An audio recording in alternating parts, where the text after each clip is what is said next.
that is true. We're now three generations of my family, the Blick family. Have participated in sport, both sports of motorcycling and motor riding. We started with my dad, Athur Blick the original, and his brother, the late Paddy Blick, and their sister Maggie Blick Chigozi. They started motorcycle racing probably in the 60s and 70s, so many years ago. And then we took the sport on from them. We are the second generation, and I started racing bikes easily about 35 years ago. Then I went into motor riding as well, and my children, I'm Athur Blick Jr. We have my firstborn is Athur Blick the third, Alistair. Then Paddy Blick, secondborn. My thirdborn is Jaden Blick. Then we have my fourthborn is Ethan Blick, and they took on the mantle, including my wife. My wife also did. We rallied with my wife, and she won the 2018 National Sprint Navigator Championship champion and National Sprint champion. And then we basically the three generations have been in the sport of motorcycling, and now I'm currently on the other side of the table, and I'm the DDP motorcycling for Uganda. Motorcross, where we race while jumping corners, so it's really a completely different type of racing. I'm a 2 times grass track national champion, 98 and 99, and then in 99 we then started switching to motocross. I became the 2000 champion in motocross. I became the 2001 champion, 2002 champion, and basically 2003 champion, motocross champion. Basically my input in motorcycling, I played a big role in the change from motocross, from grass track racing to motocross. I constructed one of our the first motocross track in Uganda, in Garuga, way back in 2000. I'm one of the founders of the Uganda Motorcross Arena in Busika, and where Uganda won the 2012 Motorcross of African Nations Championship, the Continental Championship. I was the team captain then. I have 18 championships to my name in motorcycling. 2 grass track championships. I have 2 East African championships. I have 13 national motocross championships. I have so many podiums. I have on the continental level, 2nd and 3rd podium level, and very many podium finishes and race wins. I have the record of race wins in this country, motocross, motorcycling race wins, hundreds of those. And my career, having my 3 generations of our family in this sport, it's been quite, motorcycle racing is not cheap. It requires dedication, commitment, sacrifice. But we've played a role in the development of this sport in this country. To be honest, to be called a legend, it is the input. I've literally, my entire life has been dedicated towards the development of this sport in this country. For the last 35 years, I'm not 35 years old, but yeah, 35 years of my life have gone towards a dedication of the development of motorcycling in Uganda. And the achievements, 18 championships, that's a record.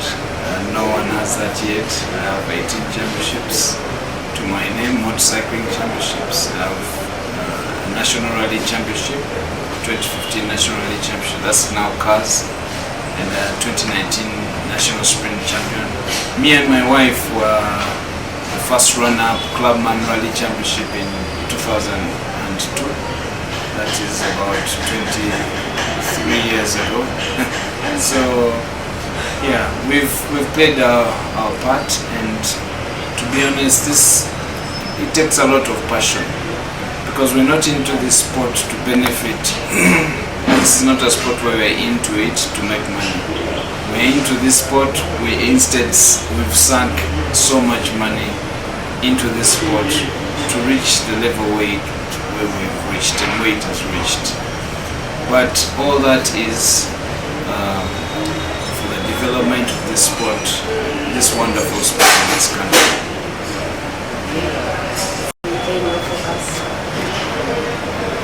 God, to be honest, God,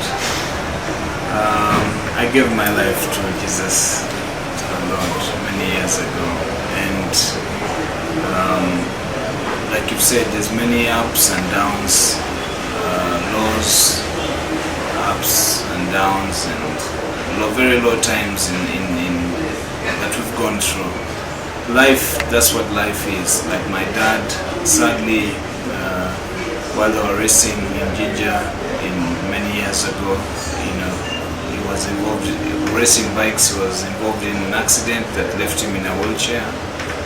And about 3 years ago, I also had a bad accident that literally has kept me out of the sport for the last 2 or so years.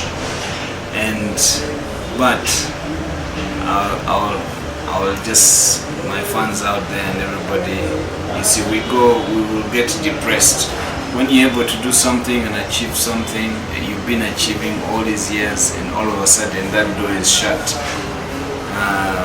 many people will get depressed and go and do all sorts of things. But I'm thankful to God that He has kept me here. I'm still here. I'm still able to contribute whatever I can to the development of this sport, and I'm still here for the lovers of this wonderful discipline of ours.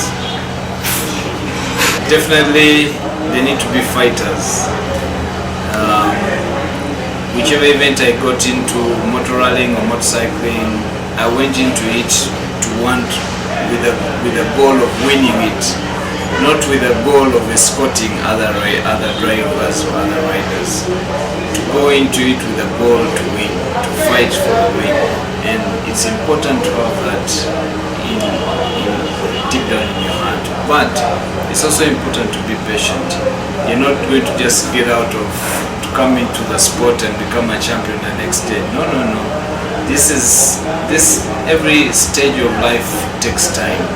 To become the best, you have to be patient. You have to learn. You have to be passionate. You need to put your heart into what you're doing, so that you plan accordingly. Prayer is very important. When God is part of your program, I will tell you, everything will be successful. It's important to be patient. Some riders will come, join the sport today, and they want to win the championship immediately.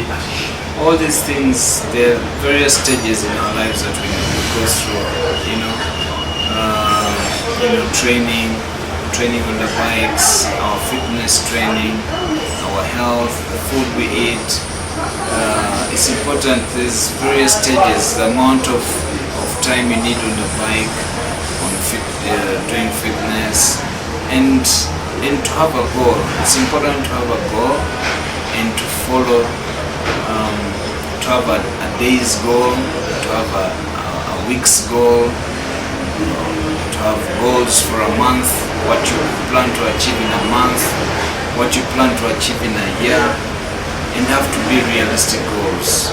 Some not have all goals that will be achieved in 10 years and you feel you will achieve those in 1 year. That's impossible. So it's important to be realistic with ourselves as regards our goals as much as possible. Rally of the year, it will take place in Mbara, and Mbara has always been our season opener rally. And one thing with Mbara is that it's a completely different terrain from elsewhere, and we have, as regards safety, Mbara has been, from history, there's not been anything serious, any serious accidents or so in Mbara, and the organizers that are doing this rally are on top of their game. So I'm really looking forward to a great rally. My last rally in Mbara, I was rallying with my son and we're leading the rally. We led day 1, we're leading day 2 until we got an issue with the car at some point.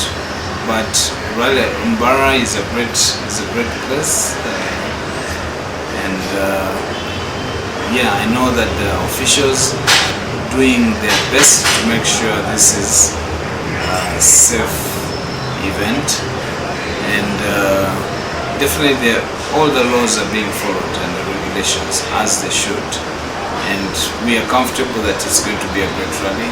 First of all, it's commemorating a legend, Moses Lumala. Moses Lumala is a legend. He is turning 60, his mother turning 90. For sure, that is a huge achievement. It's a huge, and it definitely deserves as much accreditation as possible. And he's a great rally driver, and I was driving a Toyota Supra, and it was formerly owned by Chip Adams, a rear-wheel drive, and Moses Lumala was in a Toyota Celica GT4, and I remember doing some very good times. We were first of all in Lubiri in 2002, many years ago, and I did some good driving, and Moses came to me and gave me a hug, and he said, well done, very well done. And you know, driving a rear-wheel drive is not easy. It's quite technical. So but I pushed that machine that time, and he was so happy with my performance. And on top of that as well, he was my support. He was one of my sponsors, Moses Lumala. Of course, until I stopped rallying after my accident, but he's been one of my sponsors, and he's supported the sport through thick and thin. He's won his championships. He's a great rally driver, and apparently he plans to do some running again, which is good. It would be great to have him back in the cockpit. Of course, now the issues is when government funding started coming into the sport. Like I mentioned, Mike, these individuals out there with selfish interests, then as you can see, if there was no government funding, those for sure those individuals with selfish interests wouldn't be looking at the sport. But to be honest, they're looking at it from a selfish side, and like we said, it stagnates the progress, but the sport will go on. Like I told you, it will go on. The sport is bigger than everybody.